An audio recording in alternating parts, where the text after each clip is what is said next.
అమరావతి రాజధాని ప్రాంతంలో ఎటు చూసినా పూర్తి స్థాయిలో పచ్చదనం ఉట్టిపడే విధంగా రాష్ట్ర ప్రభుత్వం చర్యలు తీసుకుంటుంది. రేపు ప్రపంచ పర్యావరణ దినోత్సవాన్ని పురస్కరించుకొని ఎంతో ప్రతిష్టాత్మకంగా రాజధాని ప్రాంతమైనటువంటి దొండపాడు సమీపంలో భారీ స్థాయిలో ఈ వన మహోత్సవ కార్యక్రమానికి శ్రీకారం చుట్టింది. ఈ కార్యక్రమానికి ముఖ్య అతిథులుగా రాష్ట్ర ముఖ్యమంత్రి నారా చంద్రబాబు నాయుడు, డిప్యూటీ సీఎం పవన్ కళ్యాణ్తో పాటు పర్యాటక శాఖ అదేవిధంగా అటవీ శాఖకు చెందినటువంటి అధికారులు పాల్గొంటారు.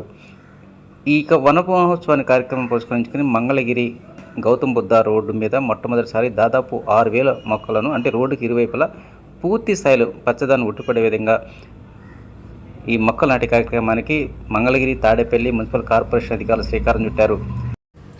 మంగళగిరి తాడేపల్లి మున్సిపల్ కార్పొరేషన్ పరిధిలో ఉన్నటువంటి గౌతమ్ బుద్ధ రోడ్డు, అంటే చిన్నకాకాని ఎన్ఆర్ఐ వై జంక్షన్ దగ్గర నుంచి ఆర్ఎన్బి బంగ్లా వరకు ఉన్నటువంటి 1.5 కిలోమీటర్ల మేర ఉన్నటువంటి ఈ గౌతమ్ బుద్ధ రోడ్డుకి ఇరువైపులా రేపు ఈ మొక్కలు నాటే కార్యక్రమానికి శ్రీకారం చుట్టారు. ఈ కార్యక్రమంలో తాడేపల్లి, మంగళగిరి మున్సిపల్ కార్పొరేషన్ సిబ్బందితో పాటు వివిధ శాఖల అధికారులు పాల్గొంటారు.